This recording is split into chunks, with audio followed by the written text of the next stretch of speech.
Eagle-eyed football here. Palace 1, Chelsea 2. It had to be him, didn't it? It just had to be him.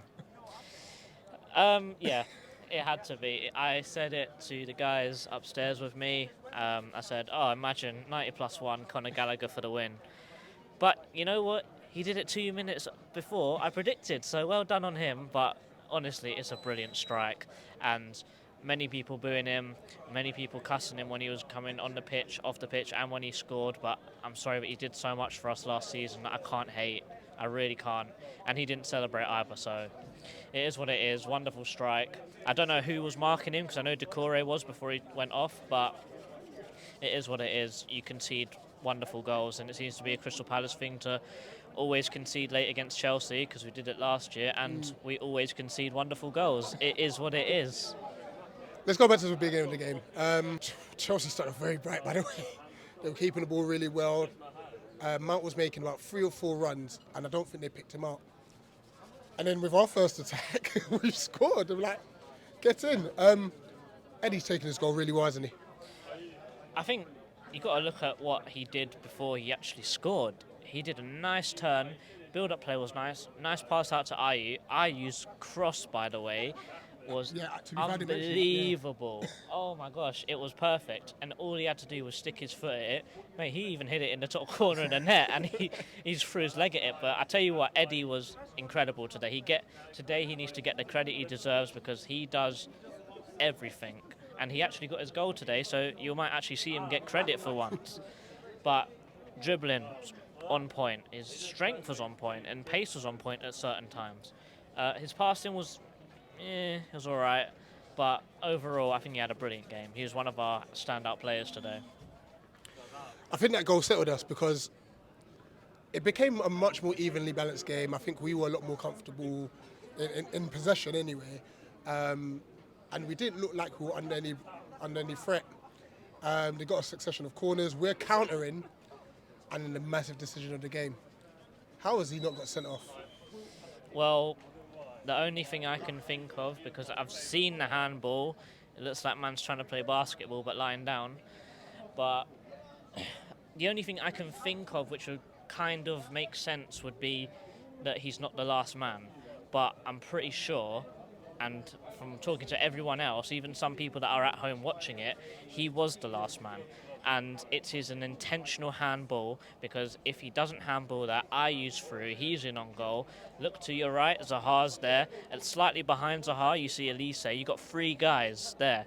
I'm not saying we would have scored, but it's a very high possibility that we would have scored, because we are in a goal-scoring opportunity, and the letter of the law, if you interrupt a goal-scoring opportunity with a foul, that is, by the law, a red card. But big team bias. Absolutely. VAR has a look at it, deems it not a sending off. Shock. VAR doesn't want to take responsibility for sending someone off and changing an on-field decision. That's what it is. This is it. And like 2 minutes, I think it was, maybe 3 minutes later, guess who pops up with an assist? Oh, blood clot, Yank. I tell you what, to be fair to Aubameyang, he's turned very well. He turned Wardy very well, too easily. But Silva shouldn't be on the pitch at all to win that header. Yeah, he towers over Kleiny and unfortunately leads him to get injured. I don't know what exactly is wrong with him, but he got stretchered off, so I hope he's got a very speedy recovery.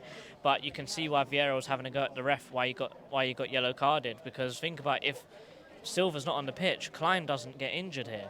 And I think that sort of leads into another problem that we're going to have. I know in your interview you said we need to win these next 4 games.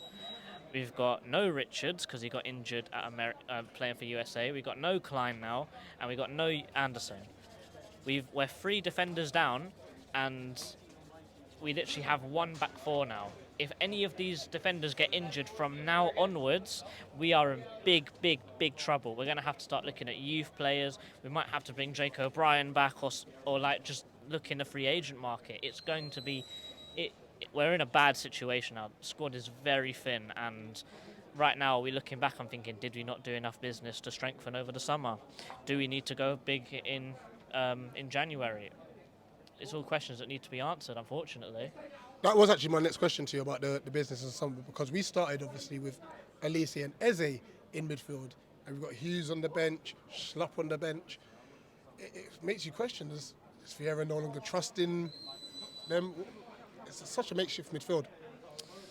I think when looking at that starting lineup, I was hoping that it was going to be Ayew in midfield because he was very good against Newcastle. We got some guys that sit in front of me that said he played the 8 at Newcastle and he was unbelievable. So I'm thinking that's just brilliant, isn't it? He comes in, Elise out wide, but no, he does the other way around.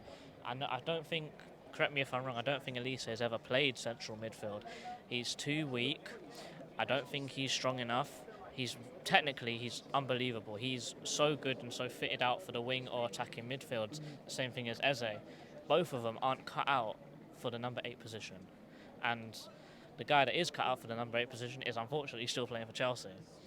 And it's just frustrating because we've got these guys like Hughes and Luca, but you're still playing Elise in front of them. I don't think Vieira must rate them at all.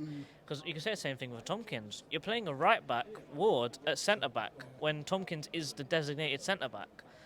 But we'll see what happens. It's not looking good right now. It's not looking good at all. Who's your man of the match? It has to be Jordan Ayew. In my opinion, whatever you threw at him, he did it. At one point when Mark was down, he filled in at right back. When Elise went up, he filled in at midfield. When he was playing on the right, he was badding up everyone. He was making Chilwell look like he's a £10 million player. Look, Zaha had problems with Reece. Ayew gave him a run for his money today. I think he did better than Zaha did against him today. Zaha, yeah. To be fair to Reece James, he had Zaha in his pocket. But Ayew gave him all the problems. But yeah, he's my man of the match today. I thought he was incredible. He probably deserved a goal, but it is what it is. Ayew does what Ayew does. JC, pleasure as always. Up the Palace.